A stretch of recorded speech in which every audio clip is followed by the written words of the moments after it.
Hello and welcome. My name is Patti Napolitano. I am your professor for social work 626. If you're in this course, you are about to graduate with your master's in social work, and chances are you picked an advanced generalist track. Well, this is organizing communities, that aspect of advanced generalist social work. So in this video, we're going to talk about assignment 1, which is the first major assignment of the semester, which shouldn't look too different than some of the things you've already been doing. Now, how do we share our screen? Let's open up our syllabus. So this is our updated syllabus, and I'm going to zoom it in here, and we're going to start on page 16 with assignment 1. So this is selecting a community, describing its characteristics and demographics. So these bullet points here under number 2, you can just go ahead and plan to summarize as headings for this paper. These are pretty standard boilerplate things that you're going to need if you're going to report on any outcomes as a macro practicing social worker. So if you're in a role administering or doing any of our social work competencies, which are engaging with, assessing, intervening, and evaluating communities. For most of our grad school, we really talk about the clinical interventions and the day-to-day intervening directly with clients, but it's clients, families, groups, and communities. So we're talking about how we use our social work skills uniquely with communities to engage them in the process. So this paper is going to give you the boilerplate information. Well, how do you get this boilerplate information?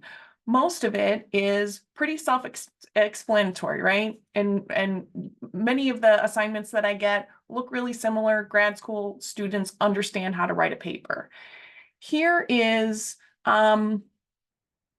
where social work is going to be very different, though.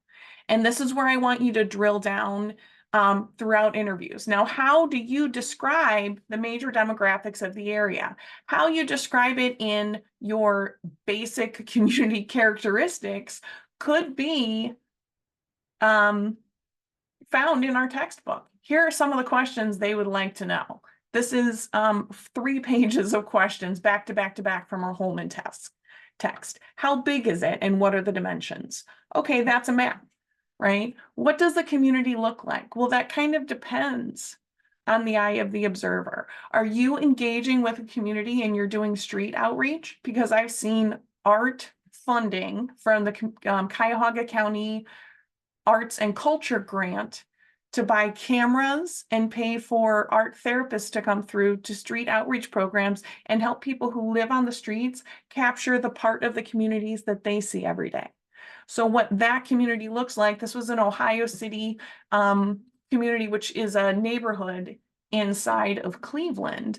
And Ohio City looks very, very different. It is colonized, which we might refer to, a real estate agent might call it gentrified. Really, it's colonized. So we're pushing people out so that people have $450,000 condos on 25th Lorraine, but south of Lorraine has been a very different picture. But students in this class have done community organizing in the Clark Fulton neighborhood for years. And so I've heard all about these metro things that have been coming up for a long time, right? Because social workers explain what the community looks like for everyone. So I don't need in your initial community paper, this one is going to be just boilerplate the way you would submit it for a grant application, the way you would submit it for federal outcome reporting, right? This is going to be something that mostly is cut and paste. So we will get into community characteristics and really delving into how people describe physical requirements, capital, economic requirements. Those are going to be questions that we're asking because we're seeking our community's perception on those things. So for this one, it is 3 to 4 pages. Some of you, if you've been doing this for a while and you already have this life experience, some of you will have a longer paper, and that's okay.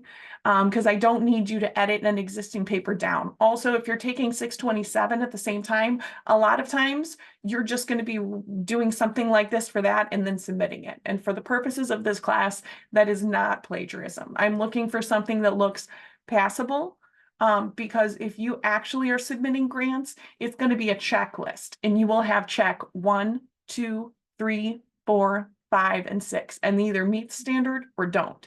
And it gets tossed in a pile to throw away or a pile to forward on if you hit those standards. So all of my rubric points, I'm going to say, did you hit them or not? If you didn't hit them, I'm going to give you feedback and say, tighten this up. If I give you no feedback and you get the points, you hit them. And so you're passing on to the next phase of whatever evaluation it looks like to me you're going for. So that's assignment 1.